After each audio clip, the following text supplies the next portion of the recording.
So, hello. Welcome para sa pag-install nitong game na to. So, hindi ko na aksayang oras. Simulan na natin. So,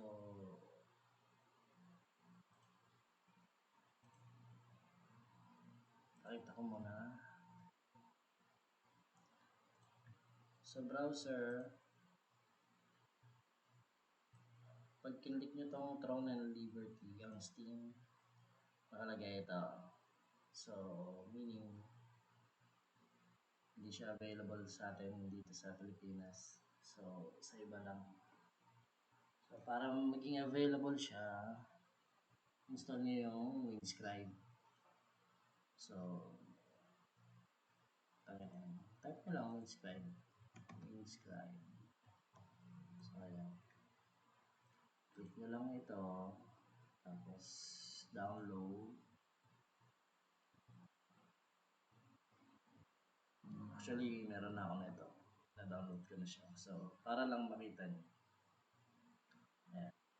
Meron na rin siyang dalawa. Naburahin ko na lang.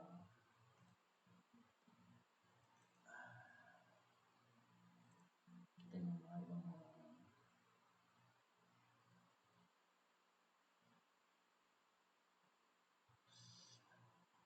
ayan, ito. Install.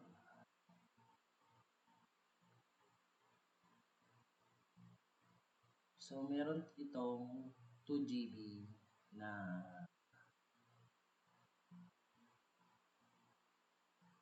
para yun yung mo-consume nyo habang gamit siya. Sensya na may ko na. Yan, so ang natitira sa akin is 1.3 GB. So ang pipiliin nyo lang muna guys yung, so click nyo lang yung location, US West, tapos itong may heart, Los Angeles Dog. Diba? Bagi sa pangarap ko. Although. Char. So yun. Pagka-click nyo sa kanya, magpa-power on yan, magkakaroon kayo ng IP. So ayan na yan. Magana na yan. Diba? Side error to.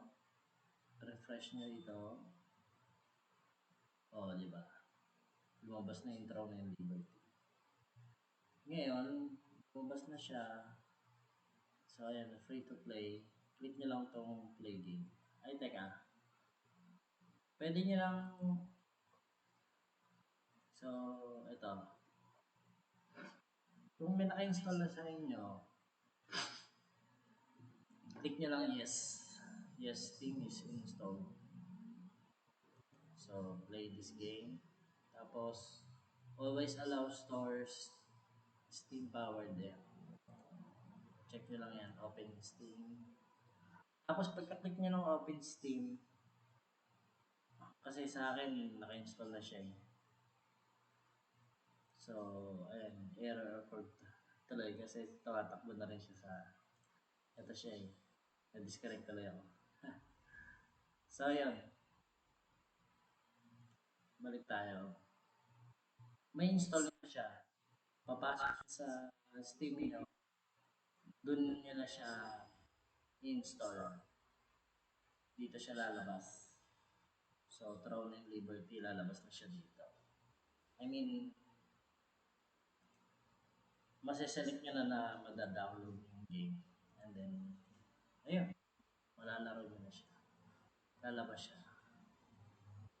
Tapos habang nag-install na siya, pwede nyo nang i-turn off yung VPN. Yung itong VPN nyo. So, turn off nyo na siya. Habang nag-install na yung Throne and Liberty, pwede nyo na siyang i-turn off. So, hindi nyo na siya kailangan. Habang naglalaro kayo ng Throne and Liberty, hindi nyo na siya kailangan. Hindi mo na kailangan itong inscribe. Kaya, safe na uninstall mo na siya. So, wait. Papakita ko sa inyo na ayan, working yung Throne and Liberty natin. So,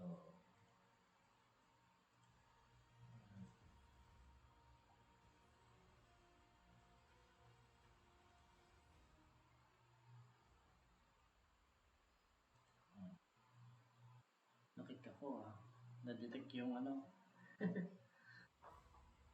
Ayan. So, Alt F4 ko. So, ulitin ko na lang.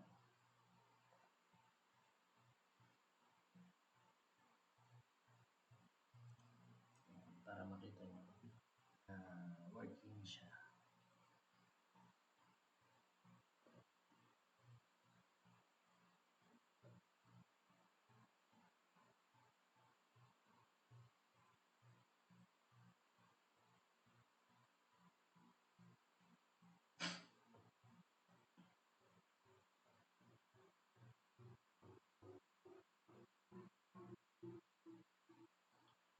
Ayan. Bali, matagal talaga siya boot. Kung mapapansin nyo, para siyang ano, Lost Ark. Pagka-click mo ng play, matagal siyang lumabas. Ayan, lumabas na.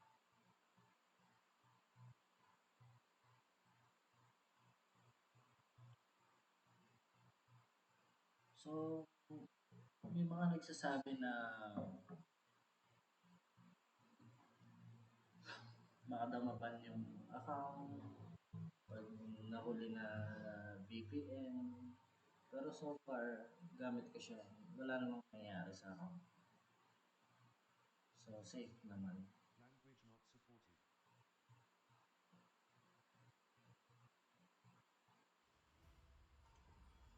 Ayan. Enter. Save.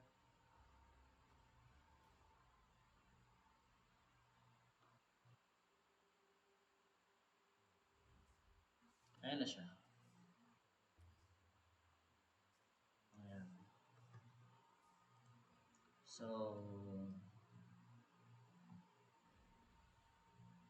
ayan.